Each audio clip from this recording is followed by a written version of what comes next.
On the 14th of May 2019, Kieran Smith was strolling along a pathway in Cary, Ohio with his family when he was approached by Officer Snyder from the Carey Police Department. Record me because I'm recording you too. All right. Next time I wave at you, man, you can wave with all your hands, man, all your fingers instead of just your middle finger. The reason? Officer Snyder's claim that Mr. Smith had flipped him. All I did was I waved at you as a nice gesture to you and your wife as you were walking, okay? And then you turn around and flip me off. Your point? Okay? So I stopped to ask you what your problem is. Is that a crime? It's disorderly conduct. It is not. But it is widely recognized by circuit courts throughout the country that raising one's middle finger does not constitute disorderly conduct, so it's not illegal when directed at a police officer as well. It is. Did I offend you in some there's way? other people walking around. Look at these people, these kids. These kids that are seeing you yell at me? Yeah, because I simply stopped. My face. No, you're not free to leave. You're not free to go. You're going to stay right here. As a matter of fact, will you take the dog, please? No. Will you take the dog? Well, I'll tell you what, if you continue, man, and you want to act like this, I'll just take you to jail for disorderly conduct, persistent disorderly conduct. I believe this. So continue to walk and don't say a word. Don't say a word. I'm going to take you to jail if you continue. Given this legal context, Officer Snyder lacked any legitimate grounds to stop Mr. Smith in the first place. Mr. Smith then demands Officer Snyder to call his supervisors. Oh, you're a motherfucking sergeant. You're going to put handcuffs on me then. Because you're being detained.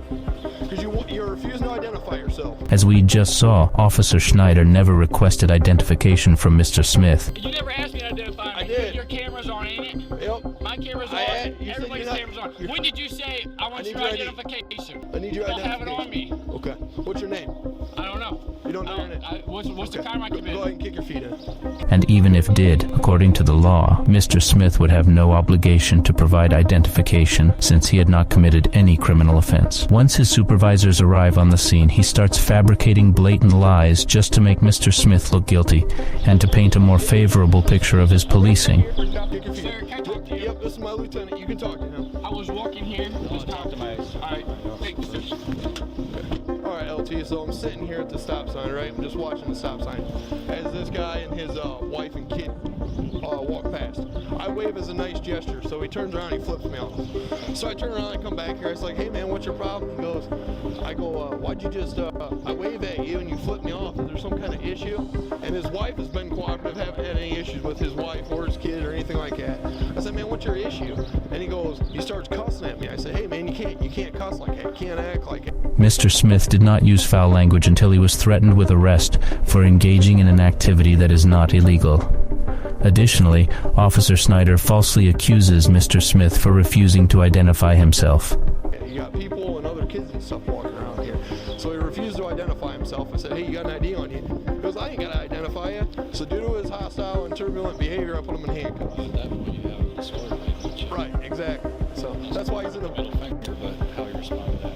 Yep, exactly. So that's why he's in the backseat of my car. He's still refusing to identify himself. He skillfully crafts his narrative to create the illusion that Mr. Smith committed a crime and successfully convinces his superior officer that charges should be brought against him for disorderly conduct. Hey, Chief, I'm sitting here at the stop sign like when you passed me a little bit ago. Gentleman walks past me, and I sit there and I wave at him and his wife as they're walking with they got a kid in a stroller and a dog, okay? He turns around and flips me off. So I flip around, I come back, and I was like, hey, man, what's your problem? I said, I wave at you and your wife as a kind gesture, and you flip me off. Is there some kind of problem? And then he starts getting loud and stuff like that. I said, hey, you can't act like that, man. There's other kids and stuff around here. Then he's like, oh, I'll falsify, I'm being harassed, and this guy's going to arrest me. I said, you're not arrested, you're being detained. So he starts cussing. I got other kids and families and stuff walking out of the church. I don't know who it is. He's refusing to identify himself. So The fact that Officer Snyder's version of events was accepted by commanding officers speaks volumes about the complete failure of this interaction on behalf of the Carey Police Department. Officer Snyder's initial approach towards Mr. Smith was completely unjustified, and none of these officers made any effort to inform him about the protection afforded by free speech in this scenario.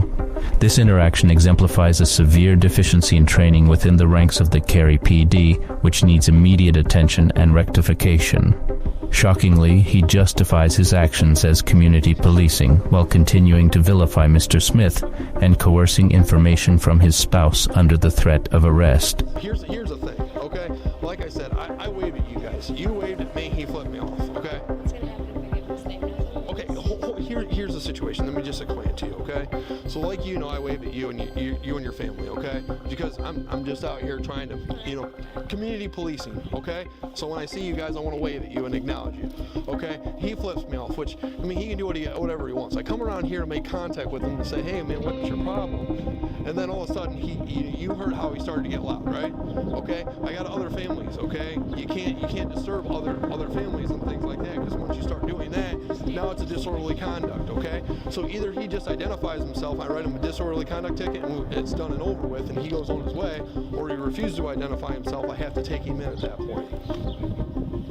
His name's Kieran Smith. Kieran Smith? Okay. Following the incident, Mr. Smith was charged with disorderly conduct, issued a citation, and subsequently released. Seeking justice for this misconduct, Mr. Smith visited the police station to file a complaint against Officer Snyder, but was kicked out of there without taking a formal complaint. It is unclear whether Mr. Smith is pursuing legal action against Officer Snyder or not. In my opinion, he definitely should. Lastly, Mr. Smith should be commended for his bravery in standing up to Officer Snyder and refusing to be intimidated or controlled. What do you think? Should Mr. Smith file a lawsuit against Carey PD for this incident? Let me know in the comments section below.